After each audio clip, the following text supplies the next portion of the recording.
Good afternoon, Flint Rotarians and guests. Welcome to Friday, March 28th, our last meeting of this month.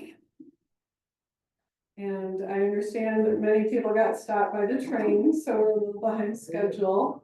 It seems to be happening more and more, but we do have another robust program, and we can blame it all on the train. Right, Lynn? Right. We will get started with the Pledge of Allegiance. I pledge allegiance to the flag of the United States of America and to the republic for which it stands, one nation, under God, indivisible, with liberty and justice for all. Please join me in the four-way test of the things that Rotarians think, say, and do. Is it the truth? Chips. And I'd like to invite Dominique. I hope you remembered.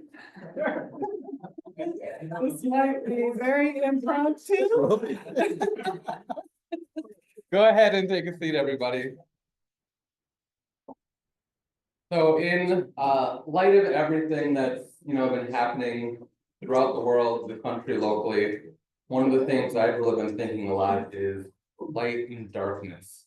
We've heard Reverend Dr. Martin Luther King say, darkness cannot drive out darkness. And as such, hate cannot drive out hate. That takes love. And it really made me think about the effects of us on Rotarians and what we can do as people. And it also got me thinking about money. I know we all like money, right? So I've got here $20. So I show a hand. Who would like, no strings attached, $20? Yeah. All right, see some hands, yeah. All right. How about now? I crumpled it up. Who wants $20? But wait, it's crumpled up. Why do you still want it? Because it still has its worth, right? It still has its value. Let's think about that as we're interacting every day with people. We see people that look different, that have gone through different life experiences, different circumstances. Their identity might be different than ours. They might be suffering from life choices they've made in the past or circumstances that life has handed to them. But they all still have the same worth and value. So as you go out there, think about looking at people for the value that we have within and not just how pristine something looks on the outside. Thank you. With you, Dominique. Yeah. Okay, well, that's a great segue for a little teaser that I'll get to when we come back after we eat about Rotary funds and the red cups. How many of you read my message this week? Oh boy. How many of you did not read my message? Okay, well, is it the truth? How many of you did not read my message? This is not a trick question. I'm looking for the truth. Guess you're off the hook. All right. Well, if you read my message, then you know we're bringing back fines and we're going to try out Happy Bucks, which I'll explain in a little bit. But we'll start off with an example of fines. So if you did not read my message, please put $1 in the red cup on your table. This, again, our guests are exempt. And if you did read my message, then you know you're gonna get a fine, so you also should put a dollar in your account. And just to make it a little extra, entertaining, which this is a standard. If you are not wearing your Rotary pin, please put a dollar in. Our upcoming schedule is on the screen. We will come back shortly. Enjoy your lunch. And not having cash doesn't matter. You are sitting next to people that have money, and as you know, Dominique has a crumpled $20. So.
So I hope you all had time. We're still eating. Please continue.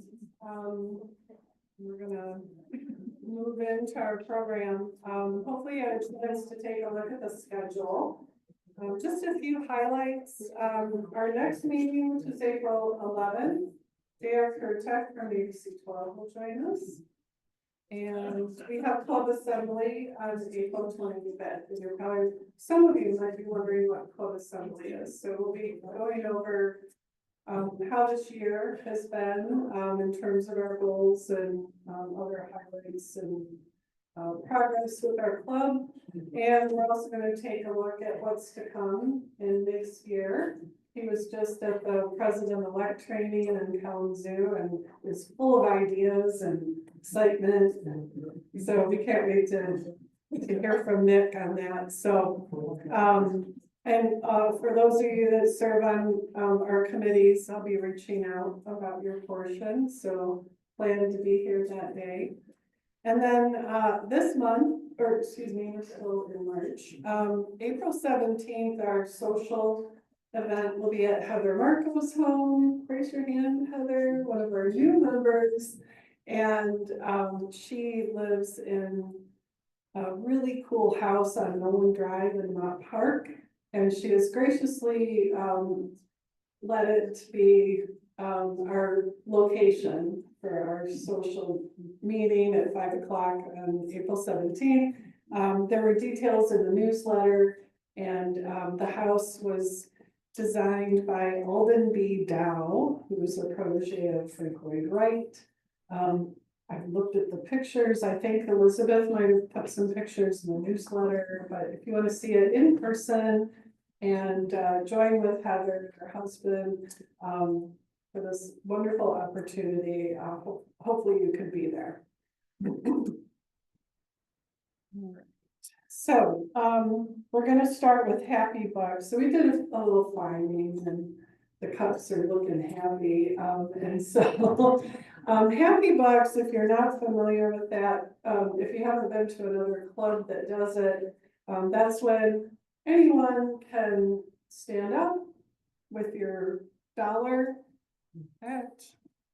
It doesn't have to look like that.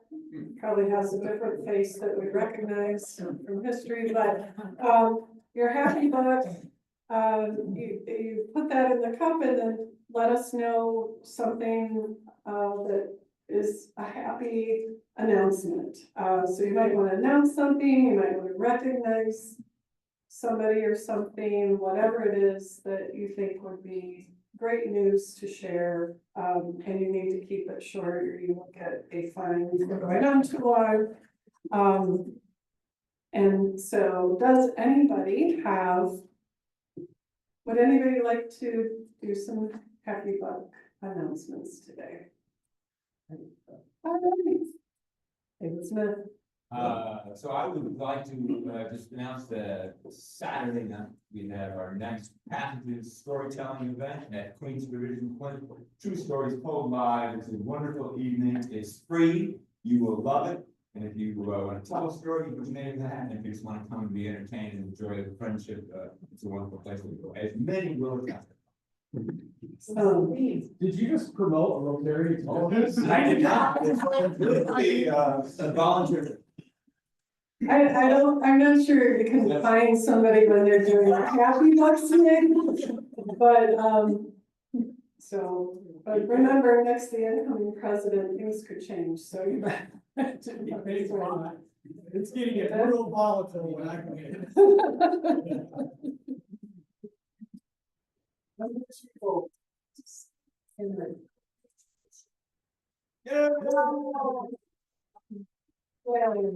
Thank you, Anne Marie. Anyone else? Dominique? I'll do one only because it's March Madness, go green.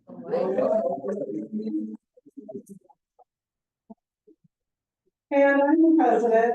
I'm with you of them, and Dominique, that might be a fun.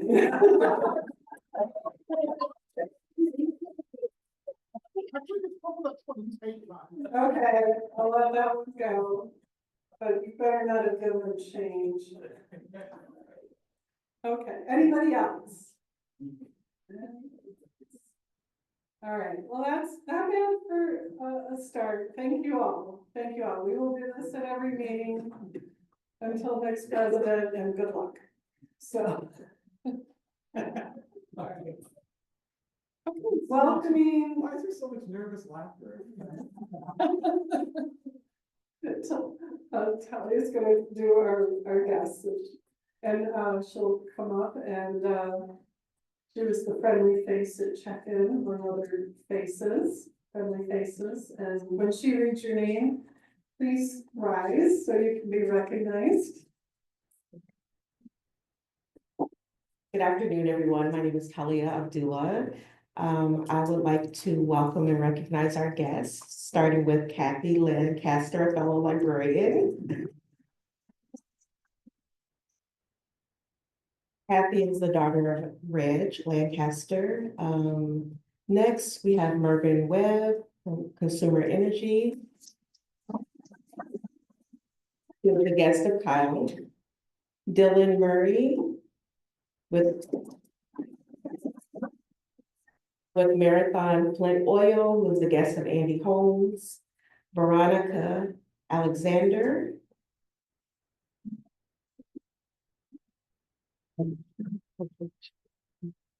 And David Alexander.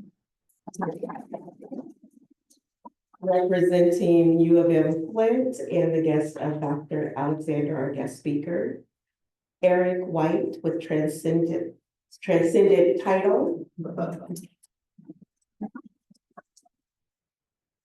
And Heather Anderson, also with Transcendent Title. And both are the guests of Ashley Howdy. Thank you.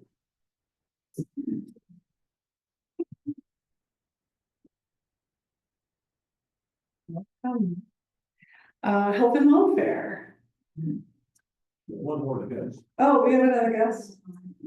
Oh, yes, Kevin. That's a guest of my taping. And did we miss any other guests? So that's another great segue into health and welfare. Kim, we're so happy to see you. Kim is recovering from foot surgery and she's feeling much better, and we're so happy to see her wonderful smile today.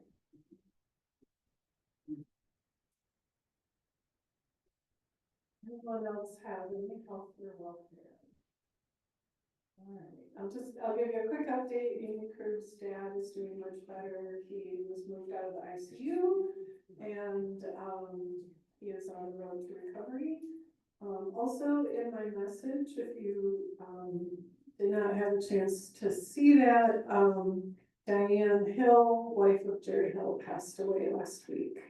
I haven't seen, and if anybody has, please raise your hand. Haven't seen any service announcements yet, but bless you. As soon as, oh, Jerry.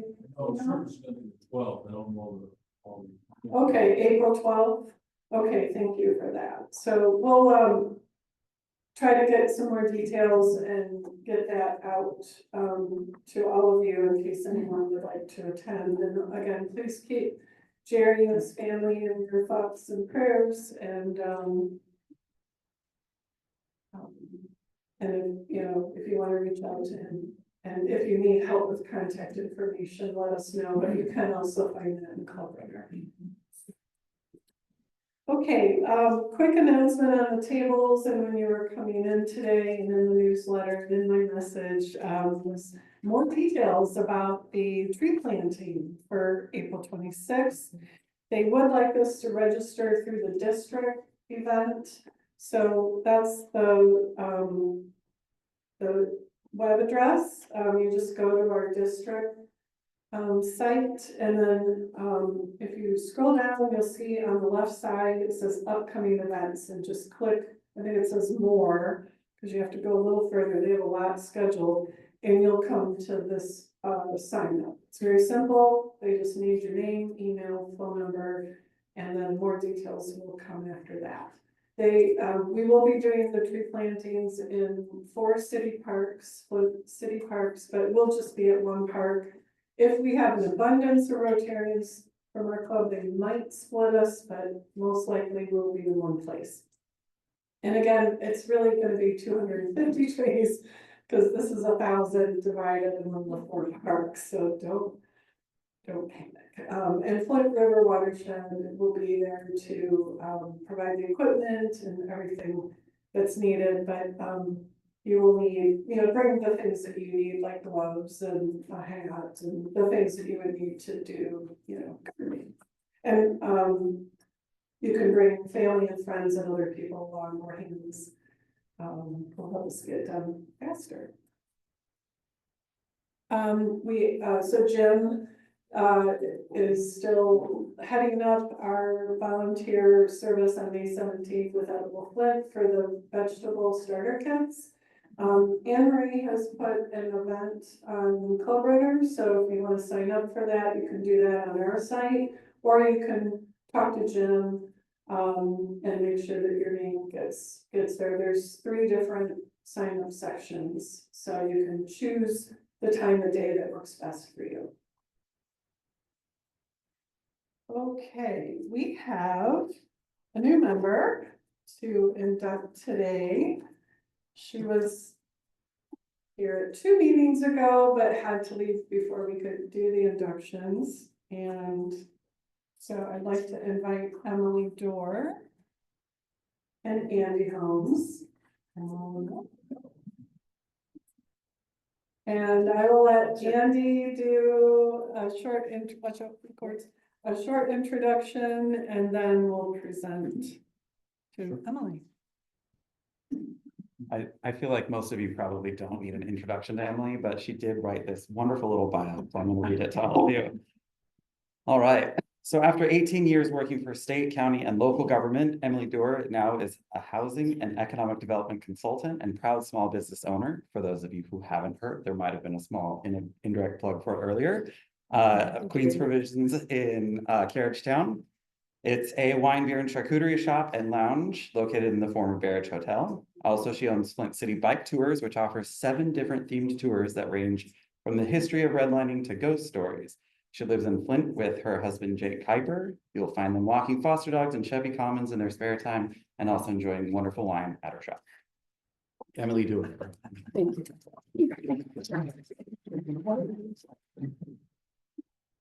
I also need a Rotarian to take some pictures on behalf of Elizabeth Jordan because she couldn't make it today, so.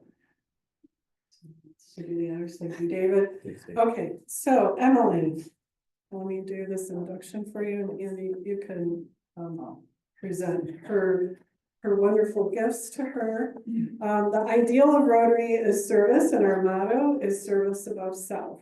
The object of this club and all Rotary clubs is to encourage and foster this ideal as a basis of worthy enterprise.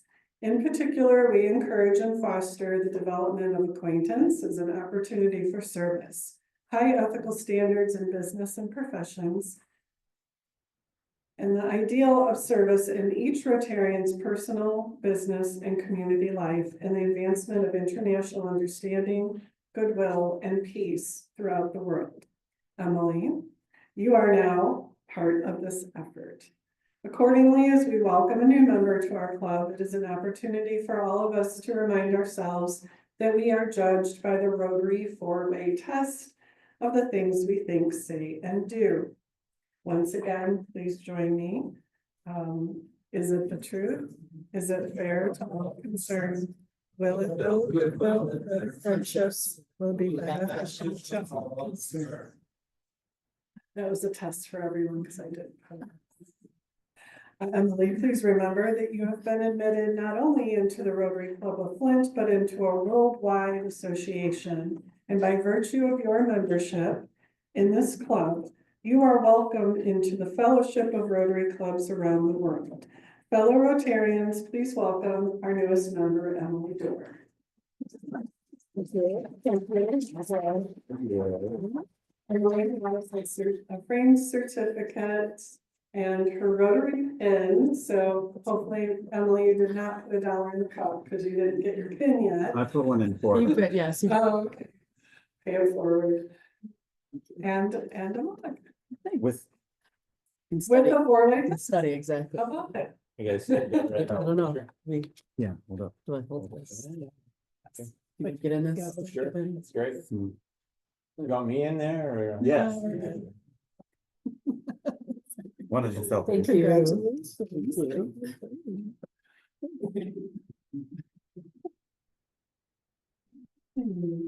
We are growing.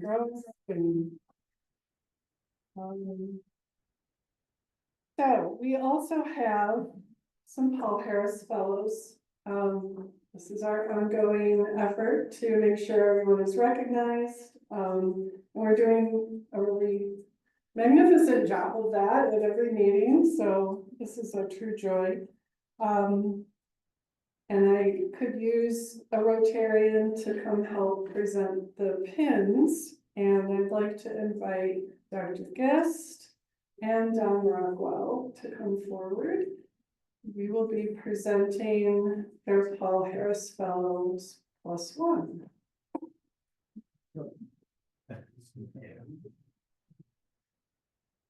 Thank you, Kyle.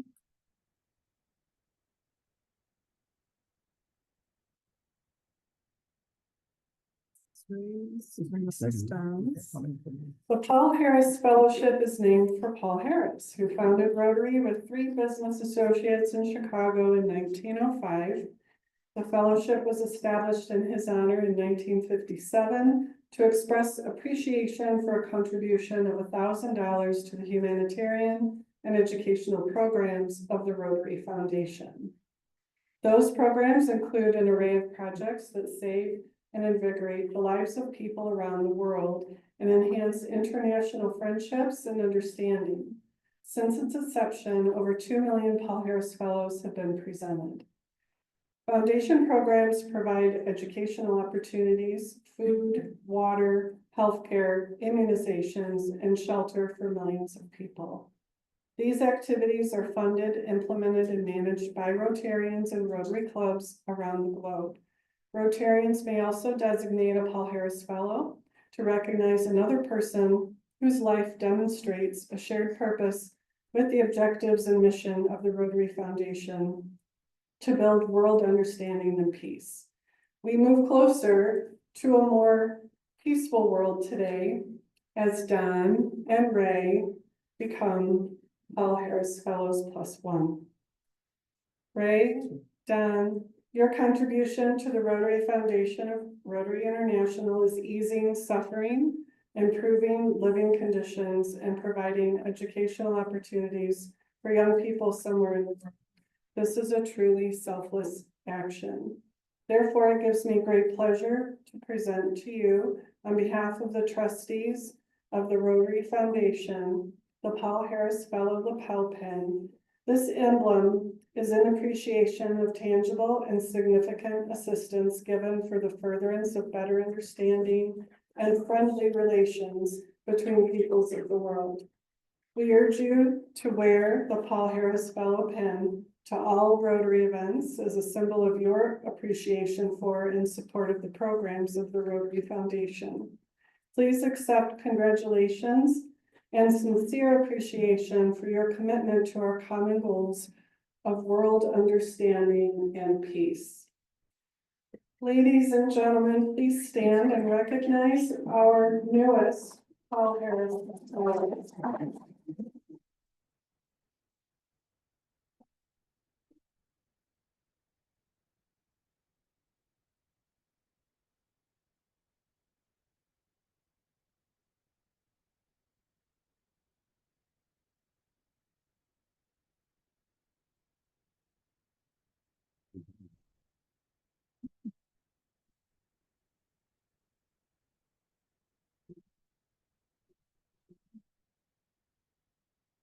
Okay, and Marissa.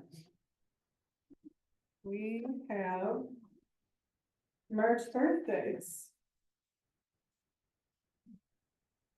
Speed read. So Rotarians with a March birthday, please grab your dollar and come on up. Yeah.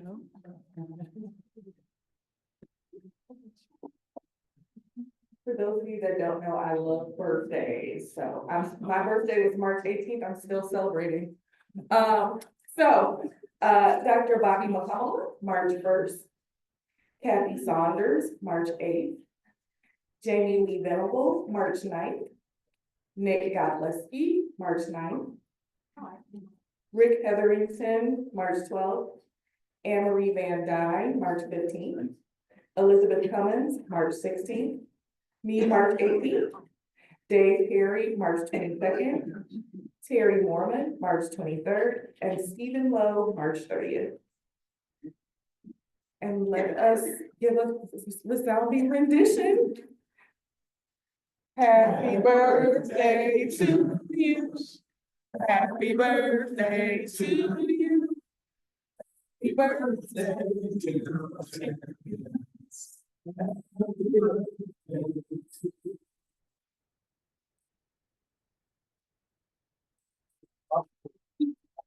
You can put in your red cup. Thank you, Marissa, and happy birthday to all. Who's doing the 50-50 today? I got it. Nick's got it. All right. This is gonna be rapid fire. We'll Get go your fast. tickets out. Get your tickets And, out. Third place. For third place. oh, I need somebody to help my friends at the University of Michigan, Flint. David. We're cool. Let's try. There we go. 737-001. Hey, all right. Oh, Dominique has more money to put in the red cup. 736-992. Yes, sir. Yeah. First place. An opportunity to do this again. Thank you, sir. 736-998. 998. Marissa, Anne Marie, do you have tickets? 998.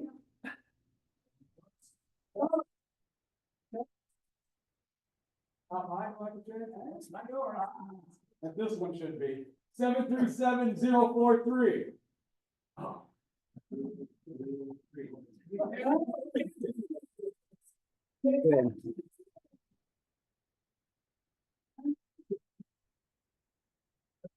So I'd like to invite Matthew, another one of the new Rotarians, up to introduce our esteemed speaker today. Good afternoon, Rotarians, guests, and friends. Today it's my honor to introduce and welcome the guest speaker, Dr. Lawrence Alexander, the Chancellor of University of Michigan, Flint. Recognized leader in higher education, Dr.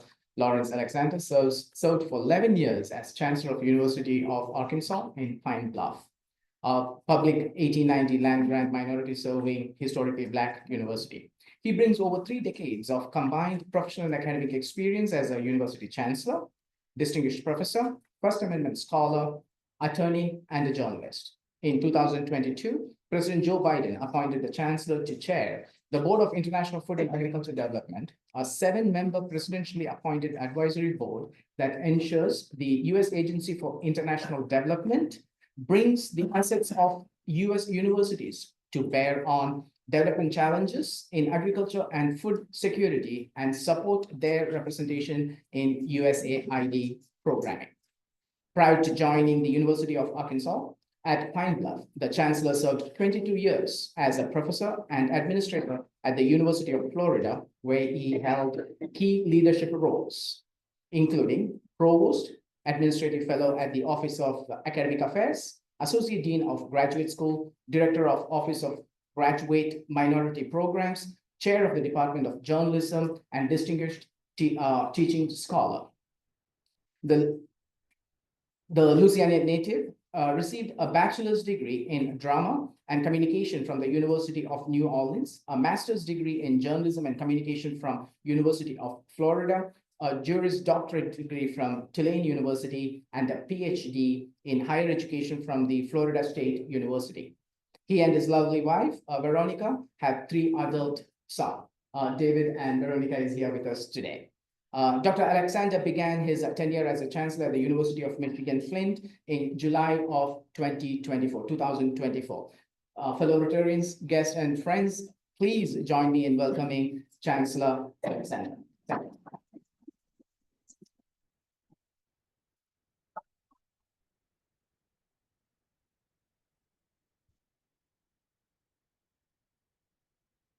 Good afternoon. Happy Friday. Yes. I am delighted to be here with you in Flint, Michigan. It's a great city located in the great state of Michigan. Thank you, Zachariah, for that wonderful introduction. You covered a lot of ground. In that, I wish I could, you don't want to hear about that. You want to hear what I came to talk about.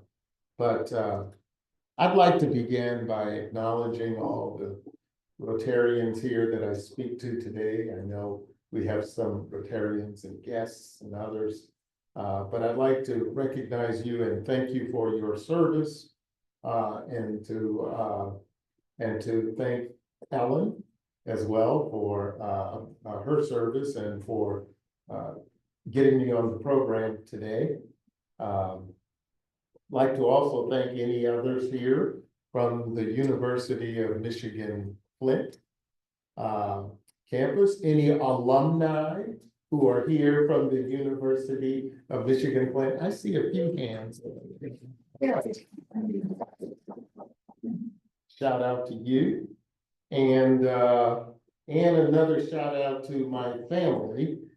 You met David and Veronica. David is our son and one of our sons, and Veronica's here today. I'm glad to have them here with us.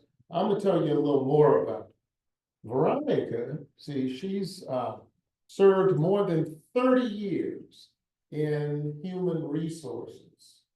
And her last job, she was Director of Human Resources for Jefferson Regional Medical Center, which is the local hospital in Pine Bluff, employing 1,500 people.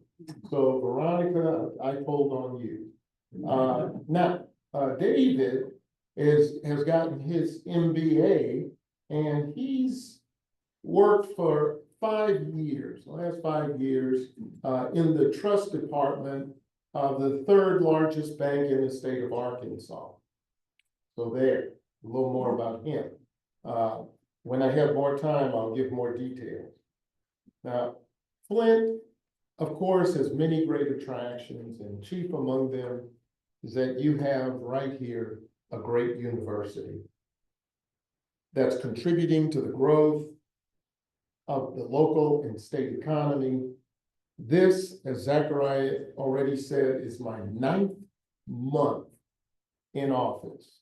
So I'm settling in to the Flint community. I wear many more clothes in Flint than I did before, all at one time. But we appreciate certainly the fantastic welcome that we have received from the city and the people of this city.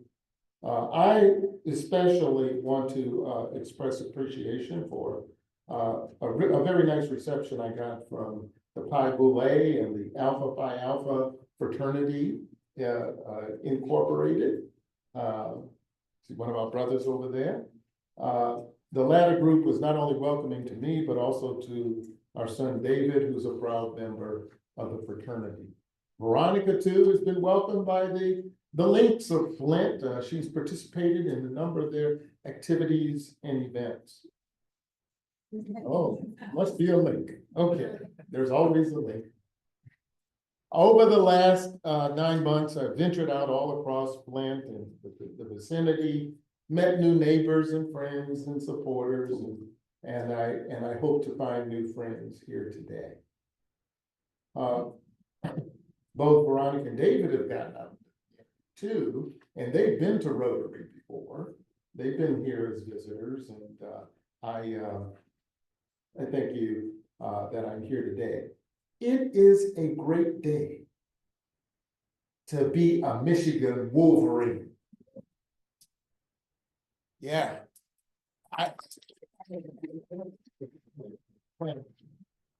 It's a great time of year to be a Wolverine, especially during March Madness. Congratulations to our men's and women's basketball team, who both got to the big dance this year. The women got knocked out in the second round, but the men are still playing. Am I right? Yeah. Yes, yes. The men have made it to the Sweet 16, and tonight we face the top seed in the South Regional. And the overall #1 seed in the NCAA, the Auburn University Tigers. Now the game is at 9:39 p.m. A little late for some, depending on the conclusion of the Michigan State game against Ole Miss. So if that game goes long, that is, if Michigan plays up to potential, well, a little overtime, might be up even later. Well, you might want to go ahead and get a nap. So you'll be ready to cheer on the Wolverines. Go blue. Go blue. I heard go green earlier. And it is an especially great time to be associated with the University of Michigan Flint. After 8 consecutive years of enrollment decline at the University of Michigan Flint, we experienced increases in enrollment in 2023 and 2024. We got a 2.4% increase in 2023 in the fall, and a 6.5% increase in the fall of 24.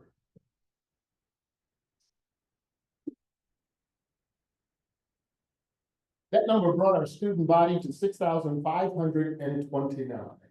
In fact, that 6.5% increase in enrollment that last year represents the greatest percentage increase among all public universities in Michigan. That's especially good when you consider that regional universities nationally have experienced declining enrollments as a result of the so-called enrollment cliff due to a decline in birth rate that's associated with it. But it is big news for our campus and for this community. Immediately after we got that news, we tweaked our media marketing to tout our institution as the fastest growing university in the state. Yes, we are the fastest growing university in the state. For however long it lasts, for the moment, we're fastest growing. We are fortunate.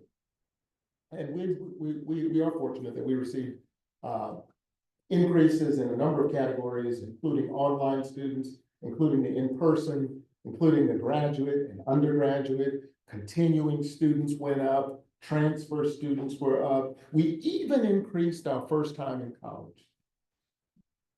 How did you do it? Why is it important? Well, I'm glad you asked.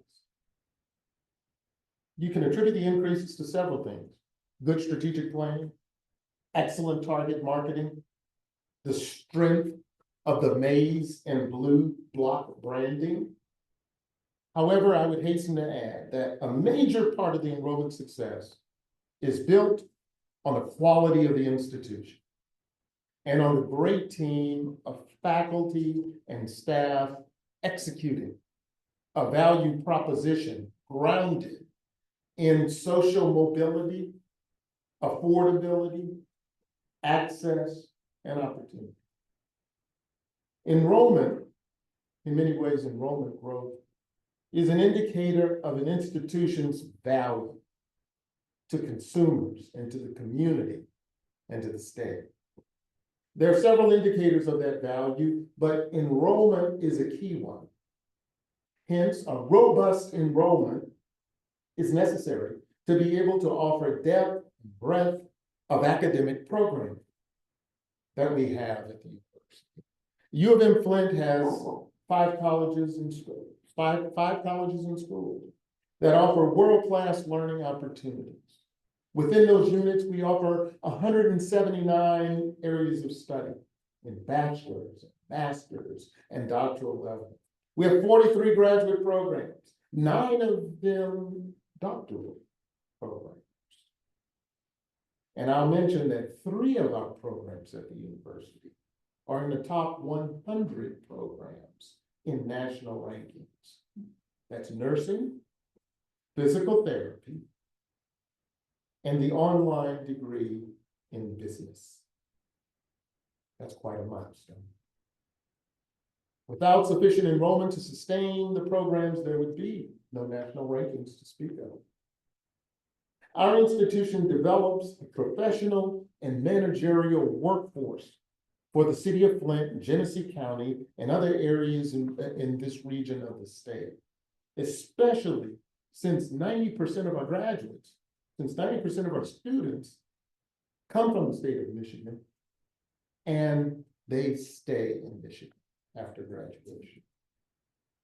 As the major university for this area, growth, U of M, helps retain our institution as an anchor in this community and an economic driver for the region.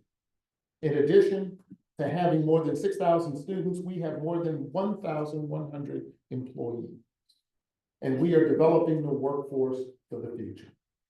The greater we enhance the quantity and quality of the workforce, the more value we bring to the table for attracting new business and industry to the area. So we're focused. We're very focused at U of M Flint. We're focused on the mission as a comprehensive urban university of diverse learners and scholars, committed to advancing our local and global communities. And we're focused on our vision of engaging minds, preparing leaders through academic excellence, student-centeredness, and engaged citizenship. To remain on that upward trajectory of growth, though, we have got to continue to emphasize retention. We've got to continue to retain our students because it's very hard to build enrollment if you're not retaining students. We've got to continue our laser-like focus on graduation. Retention helps us then to build graduation. We're only as good, we can only become great when more of our students are graduating. So students who have not graduated, who have come through and did not If you know any of them, send them back. Tell them to go back to U of M Flint and get your degree. Tell them the chancellor said that. Right. So we recently unveiled on campus an ambitious campus master plan that includes construction of phases 1 and 2 of the College of Innovation and Technology. Phase 1 is already in progress. You could see it coming up as you pass by the periphery of the university. We'll also have plans in that there are lots of plans in that. And by the way, the plan is on our website. You can click on it when you go to it. Renovation of our library to create a student hub. We also plan a development of a gateway project for the university. We've also increased revenue and revenue streams, and we're increasing them even more through the Look to Michigan campaign, which was unveiled by the university last fall with the goal of raising $60 million by the U of M Flint. Yes, you heard me right. We were raising $60 million for U of M Flint as part of the university's entire goal of raising $7 billion. And here's a chancellor commercial break. If there is anyone here who would like to contribute, who would like to donate to the success of our students, our faculty, staff, programming, please. You know Ellen. Contact Ellen Eccles, who's a member of our distinguished Rotary Club, and she is certainly a valued member of our team. And she will take care of you. Yeah, there's the dollar. Yeah. And I'll mention as well, if you'd like to have a deeper conversation, she's available to you. If you don't want to do a gift today, you can plan one for the future. It's always available. All right. The U of M Flint, though, is committed to engaging and collaborating through partnerships with business and industry in the city of Flint, Genesee County, and beyond. And just as it's done for the last 69 years of existence, the U of M Flint will continue striving to grow the local economy through educating and preparing a diverse workforce for the jobs of today, for the jobs of tomorrow, that enable serious and deserving students the opportunity to obtain a credential that will better their lives forever. As always, go Flint and go blue.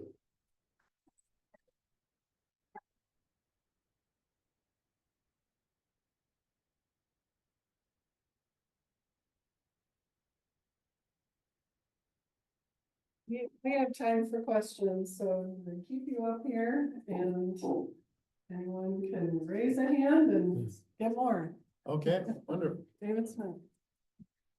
I just wonder, what you see as the main obstacles to students who choose not to finish? You talked about having a pretty big goal for your administration, trying to keep and retain them, but also bring qualifications back, right? What is the big stumbling block?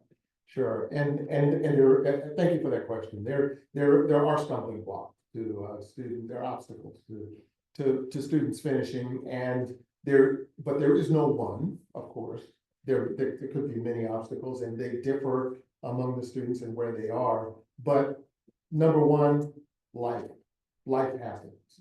Things happen within a student's life, within their family, within their situations, that get in the way of them completing their degree. And when I say life, I mean it runs the gamut. But for many students, some of it comes down to being financially able to continue, to sustain the need for resources, either at home or within themselves, or to take care of themselves, kind of tugs on them constantly. So if they don't have the resources, if they don't have the money, if they don't have the tuition and fees and money to live on, they're gonna have to, they feel that they have to leave. Now, one of the things we try to do in higher education, and we do it here, is we try to catch students before they leave. Because a lot of the fundraising that's done on behalf of the university is done to help students stay in college. It's under the category of, the broad category of student success. We want all students to succeed, but we don't want them to have to leave just because of monetary reasons. We want to be able to help them as much as we can to remain in school. There are other reasons, of course, dealing with their life circumstances or situations. The other point that I want to raise is that our college student population is a little different, being that we're in an urban environment, and we have a large commuter student base. Is that many of our students work, and work obligations can from time to time interfere with one's continuation or completion of education. And sometimes you can't say no to some work obligations and work opportunities because you have to keep your job. But when those obstacles come, and if students are running into academic issues, we have as well a student success center that students can get help, whatever kind of help they need to get them through their coursework.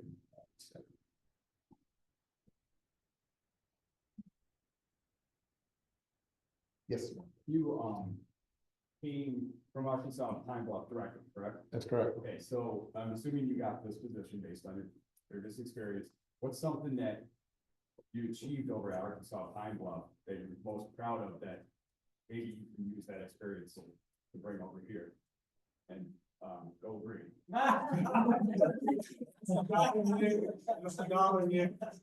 It was friendly. No, I spent like. Oh, since a fine coming. Well, thank you for that question, and go blue. There is a, you do know, if both Michigan teams win, what's gonna happen. Yeah, it's gonna be a war. But but I appreciate the question, because, right, there are a number of things that we did at the University of Arkansas Pine Bluff. One of the things that I really am focused on doing, and I really have started the process of trying to repeat it here, and that is, I'm a real believer in summer bridge programs. And the reason I mentioned and bring up summer bridge programs is because I believe we need to get more of our students out of Flint and Genesee County and even a little bit out of the county, going up to Saginaw. And students who could go here, we're getting, and by the way, we're getting more out of Shiawassee and Owasso, that area. But I'd like to get more students who might be, close to college ready, but not quite there. They might need a little bit of help. They might need help with study skills. They might need help with preparation for college, time management, financial literacy, all of those things. So what we did was we had a program down in Pine Bluff, and we called it the Summer Lions Program, because we were the Golden Lions. And we brought those students in, and we would work with them for the entire summer session. 2 courses they had to take, but the rest of their time was spent in intensive study and work on how to succeed in college. And we were able to get an 80% success rate on those students to graduation. And so that's something I'm told that we did have a bridge program at one time here. And it wasn't that long ago. But we're looking for locating resources to bring back that summer program. We won't call it Lions because we're Wolverines here, but it'll have Wolverines in the title. But we want to bring back that summer program. It will be patterned a great deal like the summer program in Ann Arbor.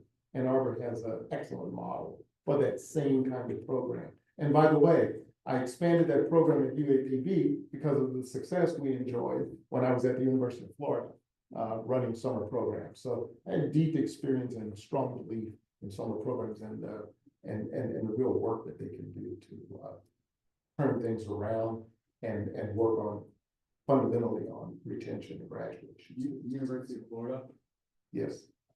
my other degree is from USF, South Florida.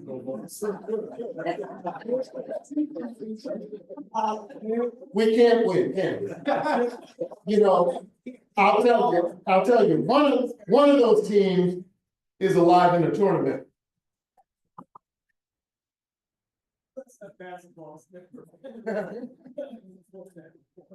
Yes, and a top seed, Mike.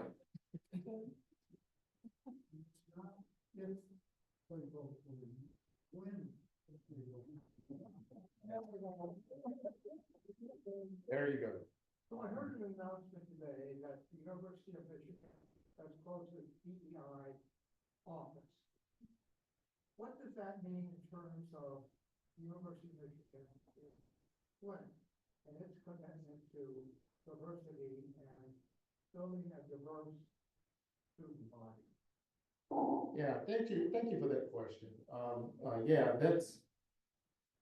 You stated that factually, they're closing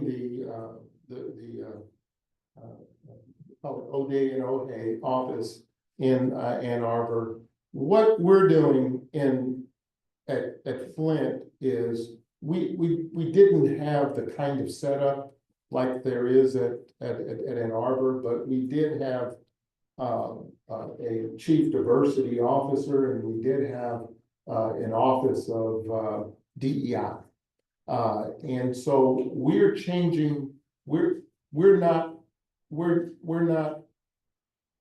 wavering in our commitment to diversity, but we are going to continue to seek to diversify, although we will not be using the names DEI.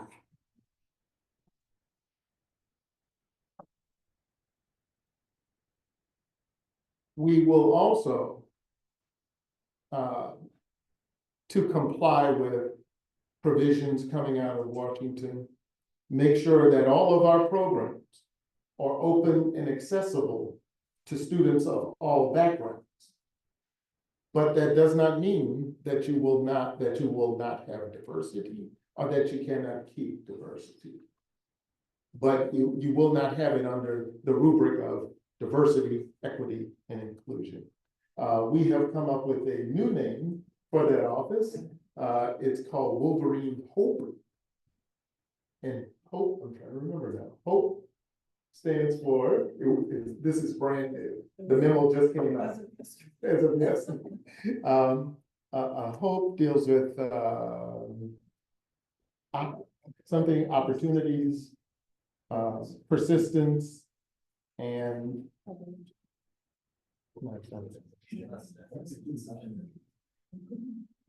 do you come up with a question? But you'll see it in the memo. Yeah, okay. Alan's looking for it. Found it? By the way, this is my memo. There it is. It's a Wolverine hub of opportunity, persistence, and excellence.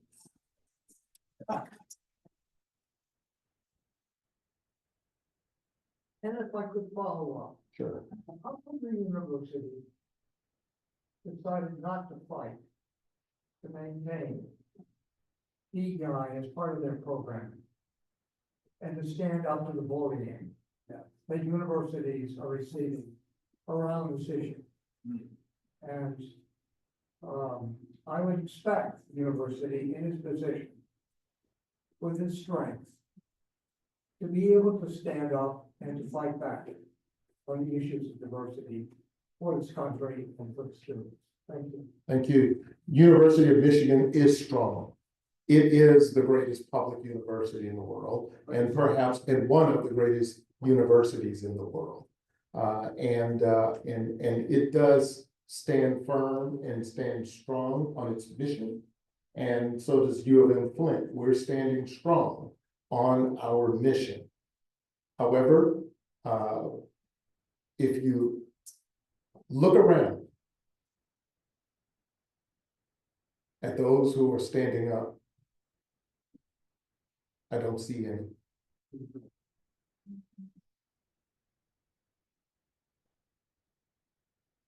I hope that answers the question. I mean, without coming up, in my opinion, the University of Michigan has to, in terms of keeping its mission, and being able to fulfill its mission, could not put at risk hundreds of millions of dollars and perhaps in the billions to fight that part. The University of Michigan needs to live to fight another day. I applaud the workaround to keep it going, to come up with another name. Thank you. I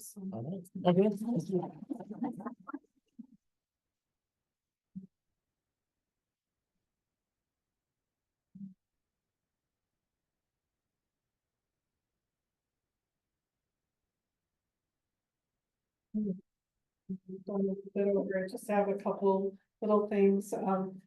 Chancellor Alexander, in appreciation for you joining us today, a donation has been made in your name to Rotary International to support the global eradication of polio.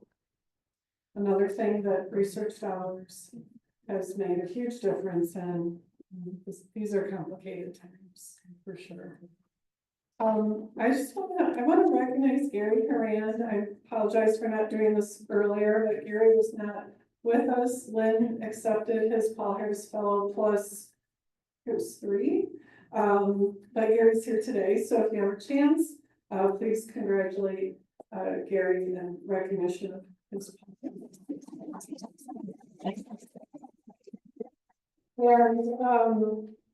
And in talking about fundraising, I did not plan that whatsoever, but I'll put another $1 in the cup. I'm gonna back up to Happy Bucks.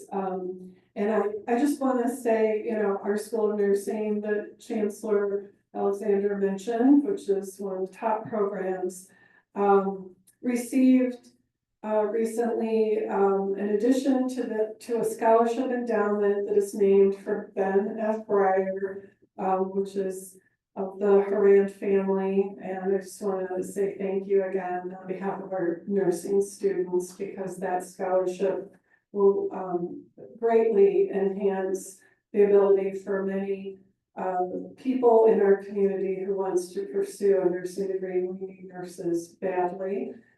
So that is going to greatly impact the profession, and the ability to help them with their education. Helps also draw in nursing students who might be the first in their family to go to college, be the first to even pursue a medical, something in the health field, I should say. And we have a top-notch program that you have on Flint. So thank you to the Breyer Foundation. And so, just in wrapping up today, I want to thank our Rotarians in service. Andy Holmes did setup and takedown. Registration was Anne Marie and Terry Mormon. Happy birthday. Guest registration, Talia, I think she might have had to leave. Dominique, for your crumpled $20 rather, and such a great message. Zachariah, thank you for your introduction of our Chancellor today. Elizabeth Cummins is taking the notes for the bulletin. Marissa did the birthday announcements, and Nick did 50-50. So thank you all. Don't forget, if you're available and interested in doing some of these roles, make sure you respond to email begging when you see it. And let us change the world by embracing the magic of Rotary. And we are adjourned. Have a wonderful, wonderful weekend. Enjoy.